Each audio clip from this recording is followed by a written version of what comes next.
Hello. It is a new weekend, and you know what that means?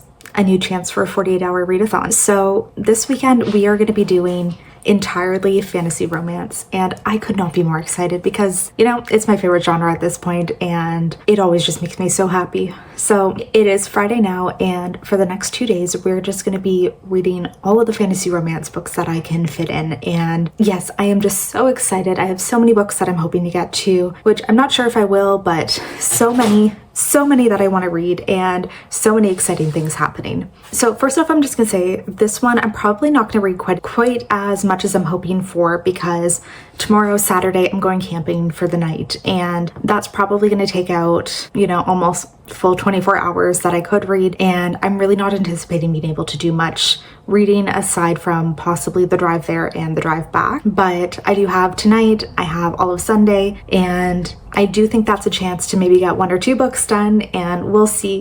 That's gonna be my goal, is just maybe 2 books, but you know, I'm gonna hope for more for sure. So what am I hoping to read? Well, I do have quite a few books on Kindle Unlimited, and I think that's going to be the primary method for this vlog. But let me quickly check on my shelf and see if there's any physical books that I might want to aim to get to, hopefully, or just maybe put on the back burner as a possibility. So I did find 2 that I might try to get to, and there's Fortuna Sworn, which I've heard so many people rave about, and it's about Fortuna.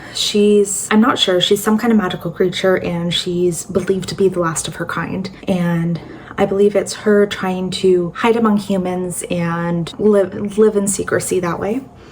And then I also have Divine Rivals by Rebecca Ross, which is a like academic enemies to lovers type of story, and also everyone's raving about this one. This one has like so much hype right now, so I really might want to try to get to this one. And then in terms of some Kindle Unlimited options, so there's City of Gods and Monsters, which I've heard a few people recently say they love. Broken Bonds by J. Bree. It might be time to finally try some J. Bree books. Rule of the Aurora King, which is sequel to Trial of the Sun Queen, which I read a few months ago and I thought it was okay, but I do want to read the sequel. Or A Dawn of Onyx, which I'm also hearing quite a few things about. The one I am starting with though is Slaying the Shifter Prince by Claire Sager. So this is like a group of authors came together to all make a book within their own worlds of like slaying some kind of prince thing.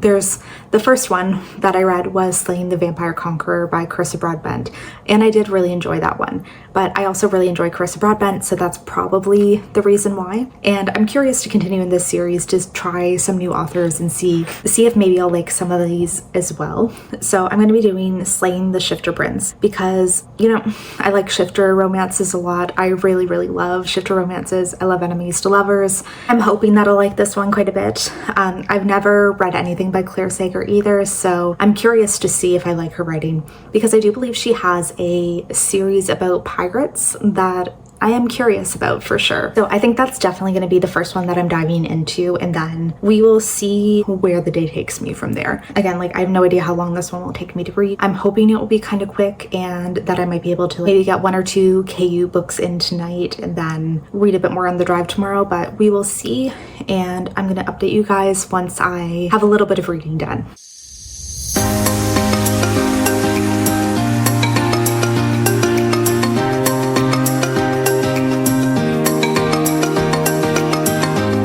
Well, I've managed to get 40% into Slaying the Shifter Prince, and I am enjoying it. So we're following this woman who, she's like a performer with this circus type thing, and they're performing for the Fae, and especially the prince of the Fae, and she decides to take this opportunity to try and get revenge for her sister who'd been killed a few years ago by him. We're not really told how she died or specifically what the details are, just she blames this prince for it and really wants to kill him in revenge. So during her performance, she manages to get his attention and uses this to be invited to do a private dance for him. And while she's doing that, she attempts to kill him, but it goes terribly wrong because he's Fae and has much faster reflexes than her as a human, and he catches her and in revenge decides to take her as prisoner as like his pet, basically.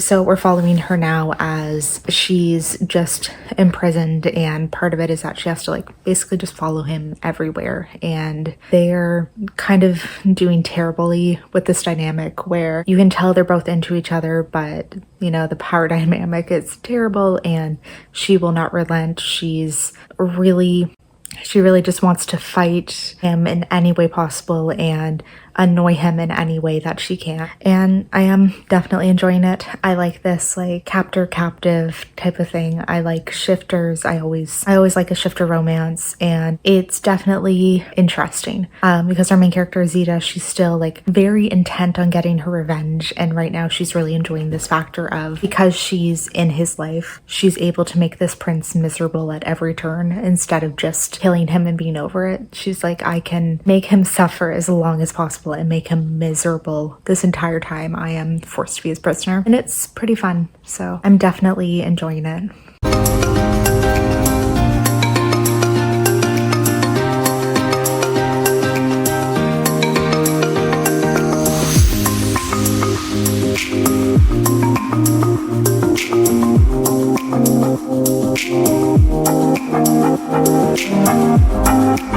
So I did finish reading Slaying the Shifter Prince last night, and it was pretty fun. It really like just had a lot of the tropes that I really enjoy. Like I like these shifter romances, which this one could have had more. It could have had a bit more, and it could have had a bit more of like that alpha thing. And like I like this captor-captive kind of thing. I like the smut in it. Like overall it was pretty fun. It was definitely like only a 3-star for me, but it still was like a very, very fun overall type of story. So I'm not upset at all by that. Yeah, I'm very, very happy with it. It overall was like pretty good.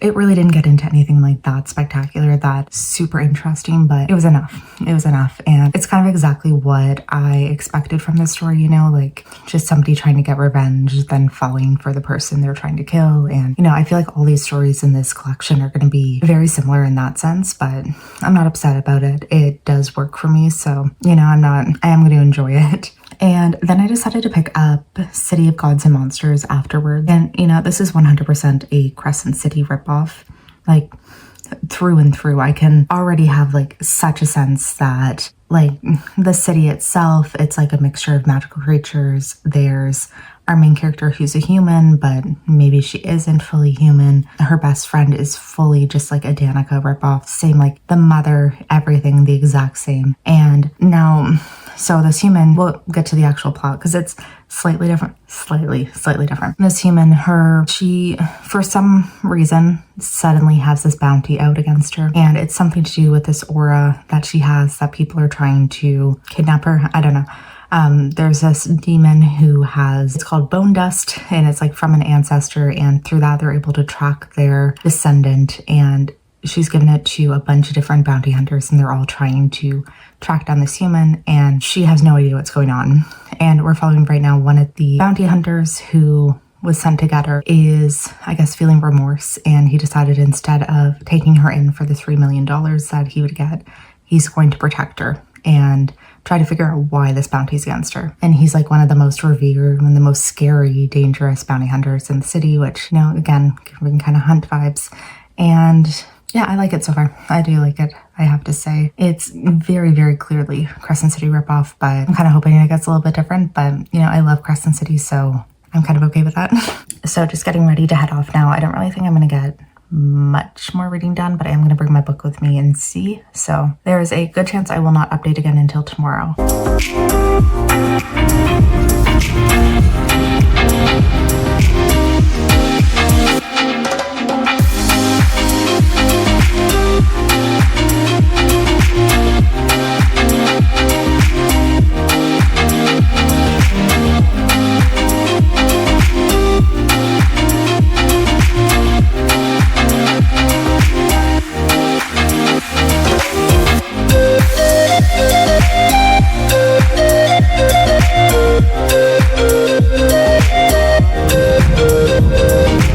So I'm back. I managed to get considerably more reading done that I was really expecting. But I'm now 75-80% into City of Gods and Monsters, and I'm loving it. I'm loving it so much. This is really, really fantastic. It is very, very much what I was saying earlier, very similar to Crescent City in so many ways, but you know, that kind of still works for me. Like, I know I love Crescent City, and it's kind of is a ripoff in some ways, but it's still really good, and I'm still really, really liking it. So I don't remember how much I said before, but we're basically following this girl, Lauren, who's human in this world of magical creatures. Like, it's a very urban city with all kinds of magical creatures like vampires, werewolves, demons, magicians, everything. And she is being hunted down. Like, there's this bounty on her head for some reason, and nobody can figure it out. And one of the bounty hunters who catches her is this guy named Darian, who's this like legendary, most dangerous bounty hunter person. Like, he's the lead of this group called the Devils, and they are like the most dangerous of the dangerous, and he had been tasked with hunting her down. But when he met her, he realized that there was more going on than just what he'd been told. And he didn't really want to just bring this human into custody or bring this human in to the people who are trying to find her. And he didn't really feel comfortable doing that, so he decided to investigate more. And it's kind of like, and he basically took her under his protection, and they've been trying to figure out this mystery together. And also so another part of it is one of Lauren's best friends had been abducted by the same group that was trying to get her. And they're trying to solve this huge mystery of why people are after her and what's going on, because there's obviously a conspiracy going on. And yeah, I'm loving it. I really think that this is fantastic. It is just different enough from Crescent City that I'm telling myself it's okay. The world building feels very, very similar. The idea of like a human girl and all of her magical friends, and this big notorious killer is the one who does an investigation with her. Like, all of that incredibly similar to Crescent City, but there's enough things that are just different enough that I'm telling myself it's okay. And the characters, they're slightly different. So I feel like Lauren is like a very watered down, weak version of Bryce. She's not as interesting, not as talented at anything. Very weak in a lot of ways where Bryce wasn't. And then Darian, the love interest, he's more of like a soft version of Hunt, I guess. And he's very, very emotional, very, well, secretly emotional, like very falling hard for Lauren. And like a lot of the emotions that we see from him is stuff that had been very concealed with Hunt, I feel like. So I'm liking that part, but I'm really, really enjoying this. It's about 2:30 right now, and so I have a few more hours for this, and I'm gonna try to finish off City of Gods and Monsters. I think I can get it done within the next hour, and then hopefully pick something else up. But yeah, I just have like a few more hours to get through today, and then we'll see how well I do. Definitely was hoping to read more this weekend, but no, we're doing the best that we can.